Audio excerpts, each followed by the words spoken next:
Good morning mga kasimple. Maaga kaming nagising ni Mami today.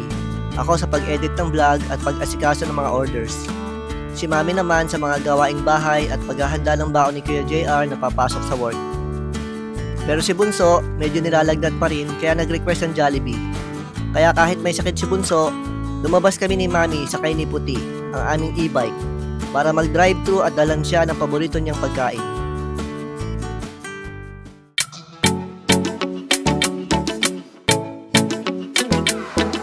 Good morning mga kasimple. 2:10 AM na. Nakaligo na tayo at marami tayong gagawin ngayong araw. Si Mami naman ay tulog pa dahil magdamag binantayan si Bunso. Sana ay maging maayos na ang kanyang pakiramdam ngayong araw. May i-edit tayo na walking tour mga kasimple. At kailangan matapos natin ito bago mag 9 AM. Kayang-kaya pa naman siguro dahil meron pa tayong mga 7 hours para ma-edit ito at ma-upload. Habang nagkakape tayo ng mga files, kanina kasi paggising natin ay wala na tayong internet. Check natin yung status ngayon. Ayan mga kasimple, wala pa rin siya hanggang ngayon. Kaya ang gamit natin ay itong SIM router. At sana mamaya bago tayo matapos mag-edit ay bumalik na ang ating internet. Kasi 4K yung ating i-upload. Kailangan mabilis ang ating connection. 3 hours later. Kumusta na si Bunso, Mami? Nilagnat pa kagabi. Pero kaninang madaling araw, sinalat ko yun eh. Parang okay naman. Pinainom mo ng gamot? Alas 12. 5:26 AM mga kasimple. Nag-e-edit pa rin tayo. At pinagtimpla tayo ni Mami ng coffee. 7:54 AM mga kasimple. Nag-render na tayo in 4K. Bumalik na rin ang ating internet. At kapag okay to, ay ready for upload na. 11:12 AM mga kasimple. Ina-upload na natin tong walking tour vlog ng University Belt. At hindi tayo umabot kaninang 9 AM, 12 PM. Schedule natin to para mapanood nyo. Sana suportahan nyo rin tong isang channel na to mga kasimple. Kumain ka na? Hindi pa. Nagluluto yata si Mami. Pupuntahan ko ha. Nahingin Jollibee. Jollibee? Sabi ko mamaya, pag nag-withdraw ko sa pera ni tita niya, Anong magbabayad ng Jollibee bahay. hinihingi? Chicken. Eh, yung isa maingay, oh, ayun. Nandun. Hayaan mo siya. Sasampay ako eh. Naglaba si Mami, si Daddy, tapos na mag-edit. Halika. Sama ka sa vlog. Gusto mong sumama, kaya maingay to eh. Oh, pupunta sa amo. Ayun na. Oh, kilalabas! Jello, kain na, anak. Kain na, mabait yan, oh.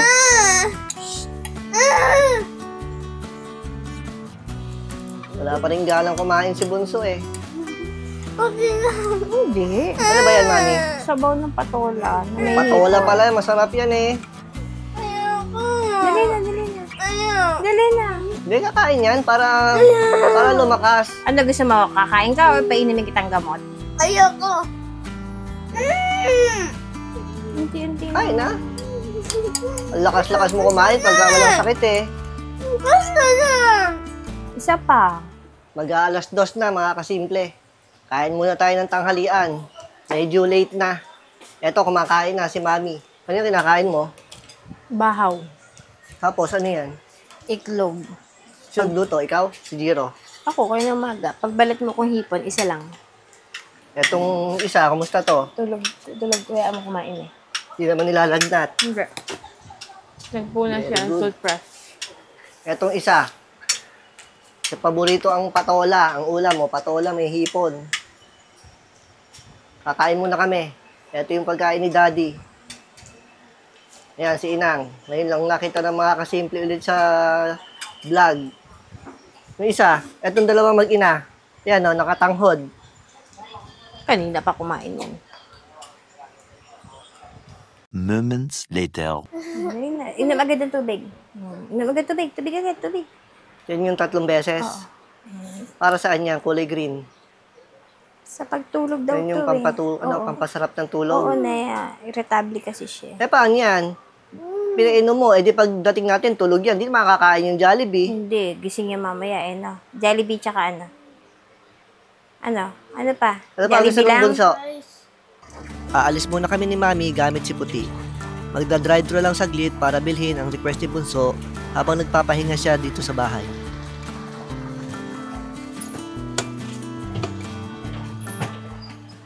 Ano kaya maipabili dito kay Mami? Nakapag-isip nga. Ba, sakto lang pambili ng ano sa anak mo. Sakto lang. Siyempre. Eh, paano yan? Sakto lang. Wala kang pang gasolina dito kay Puti. Para tayo maglakad. Hindi ko kailangan ng gasolina dito. Full charge to. Pagkadala natin sa LBC, diretso na tayo ng Jollibee. Saan ba tayong Jollibee? Checkpoint na lang para hindi na ako bababa. Checkpoint, Drive-thru. tapos babalik tayo ng LBC para kunin natin yung na-process. Sana ay makakain na ng marami si Bunso.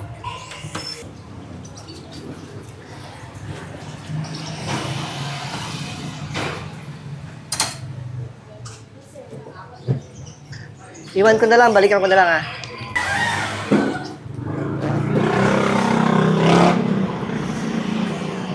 Let's go! Papunta na kami sa Jollibee! Magja-Jollibee na si Daddy! Yay! Ikaw magbabayad. Ha? Ikaw magbabayad. Hindi ba ikaw magpapa-Jollibee kay Bunso? Ha? Ikaw magpapa-Jollibee Hindi, kay Bunso? ikaw. Wala, dalang wallet eh. Mo? Bro. Wala nga. O, dalawa man naman cellphone mo, may Gcash ka. Wala. Meron. Offline. Offline ka dyan. Hindi naman anong magaling. Sabi mo ikaw bibili kay Bunso eh. Ikaw. Hindi. Ikaw. Ay, ako. Ikaw. Ikaw. Sabi mo meron kang pera dyan eh. Wala. Wala ako dalang wallet eh. Bulaan ka.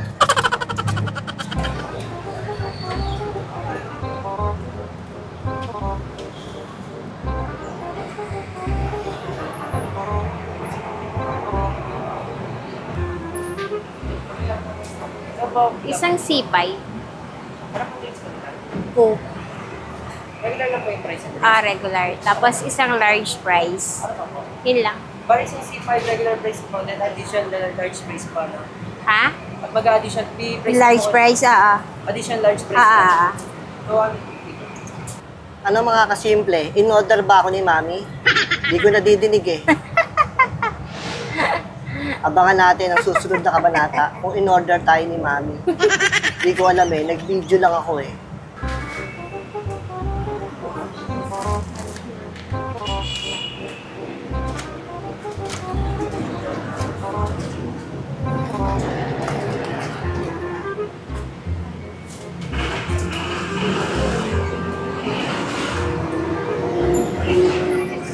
Tara na, baka tayo maiwanan pa.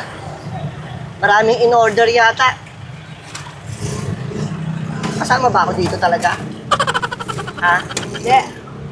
Hindi rin ako kasama dyan. Nakikidukot lang ako ng price kay Hindi ka Jay. kasama? Hindi. Large yung price dyan ni Gerald. 0. Ba't di tayo kasama? Pambata lang yan. Bata ka ba? Oh, bata pa ako. Batang isip. A few inches later. Kitang-kita si Maria Makiling. Nandito na tayo kay Lolo Enteng. Wala, Malapit na rin sa LBC. Pakainin mo na po ng maraming aming bunsoy.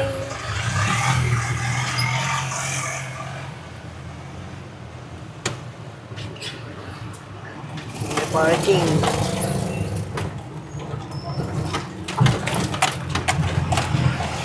Kukunin lang natin yung resibo. Na-process na dapat yon.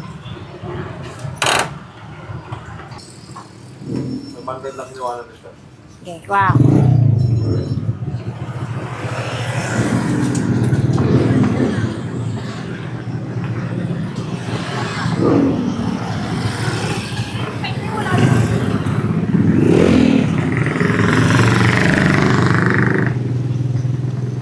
Kulang kang 20. Kulang pa ng 20 yun. Yes.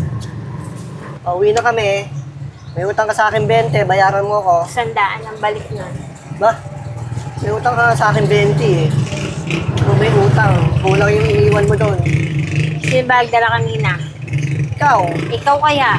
Ikaw ang nag-iwan doon, di ako. Hindi, ikaw ang nag-iwan doon. Sige, rewind mo yan. Walang rewind to. Digital to, hindi naman to tape.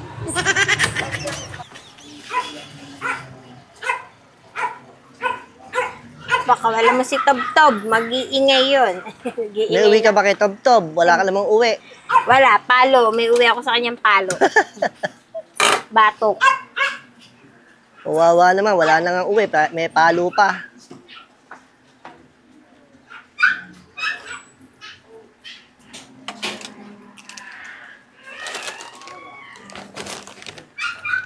Napapakwalan ko yun. Mag-iingay. Eben! Paano yan, mami? Tulog eh. Si daddy na lang ang kakain. Bunso, ito na. Ah, Si daddy na lang ang kakain, tulog eh. Kaya daddy na lang. Aka na. andali na. Aka na, mami, kakainin ko na. Ay, Eto, sinadya ano? ko sa labas eh. Kakainin mo na ba, Gerald? Mami, ang gabi pa? Kulit mo na. Mami, ang gabi pa pala kakainin eh. Dapat mami, ang gabi ka na bumili. Akin na lang yan.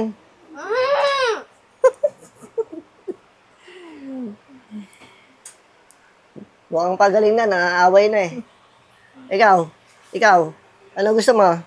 Ha, mami, ang gabi mo rin kakainin nyo sa'yo? Ayan, kumakain na ng french fries. Chicken. Ayaw pa ang chicken? Gabi. Mami, ang gabi talaga, chicken. Hindi naman ako daddy mo eh. Ba't mo kinukunot si mami? Si mami na nga nag-aalaga sa'yo. Ayun na. Si daddy, pwede himingi french fries?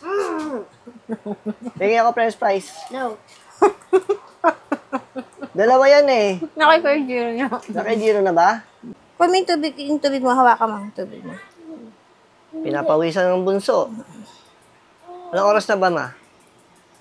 4:30 to 6. Ikaw kumuha na ulam ako sa kanin. Ayoko. Gusto konti. May nakaabang na, oh. Ayan, oh. Susuka ako. Hindi ka iinom ng gamot. Mamaya pa ang Kakain ka iinom ng masarap. Ayoko gamot. Damihan mo, gusto mo gravy? Siya magsasawsaw ng chicken. O, kuha ng chicken. Ayoko. Ganito siguro talaga ang buhay ng magulang. Kahit pagod, basta para sa anak, laging may lakas. Sa bawat sandaling may karamdaman ng isa sa aming mga anak, doon namin mas nararamdaman kung gaano kahalaga ang pamilya. Ano yan? Ha? Akin daw to, sabi ni Bunso eh. Bakit? Sino ba bumili niyan? Ha? Sino bumili niyan? Eh, para kay Bunso to, kaso hindi naubos. Kay Ay, daddy dapat kung sino yung bumili, dapat siya kakain, di ikaw. nila. Kay daddy daw. Kay daddy, kay Toby. Kay daddy. Pop. Akin to, kay daddy to, dito sa inyo. Ating si Tob-Tob eh. Pop.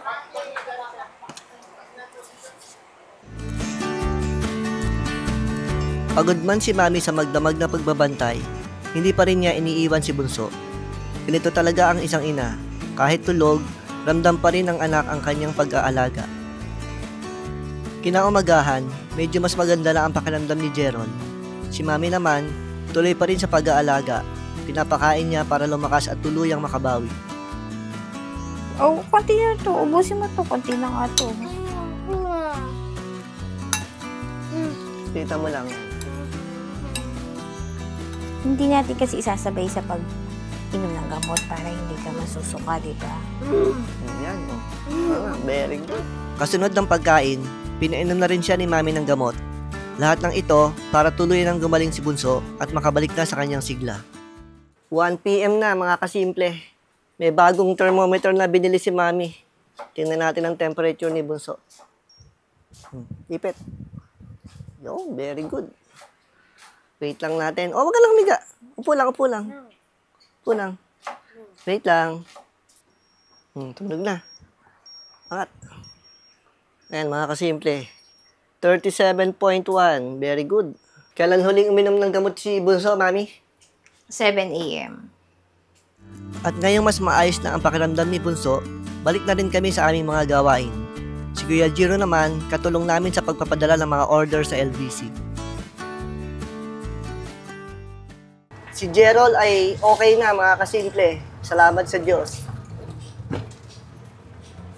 Hindi na siya nilalagnat at pabuti na rin ang kanyang pakiramdam. Ikaw, kumusta ka, Jiro? Okay lang. Si Jiro ang kasama natin ngayon. Ang katulong ni Mami at Daddy. Nagluluto rin yan minsan ng pagkain nila bunso. Pagkain nilang dalawa. Pag wala si Mami, nagsasaing yan. Di ba lang? Opo. Nandito na kami sa LBC para ipadala ang mga order. Simula pa lang, itinuro na namin sa mga anak namin ang halaga ng pagtulong sa magulang. Lalo na sa hanap buhay na sumusuporta sa aming pamilya. Tapos na kami mga kasimple.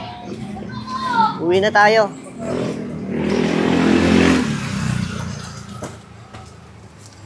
Wow, ganado ng kumain. Yes! Siya na mag-isa kakain. Oo. Yan bang request mo kay Mami? Fried tilapia? Dinner time na at nag-request si Bunso kay Mami ng paborito niyang fried tilapia. Masaya kaming makita na ganado na siyang kumain. Senyales na tuluyan na siyang gumagaling. Sa bawat simpleng araw na ganito, ramdam namin ang biyaya ng pamilya at ang ating simpleng pamumuhay. Teka na. Dapan. Mamaya, wait lang. Wait lang.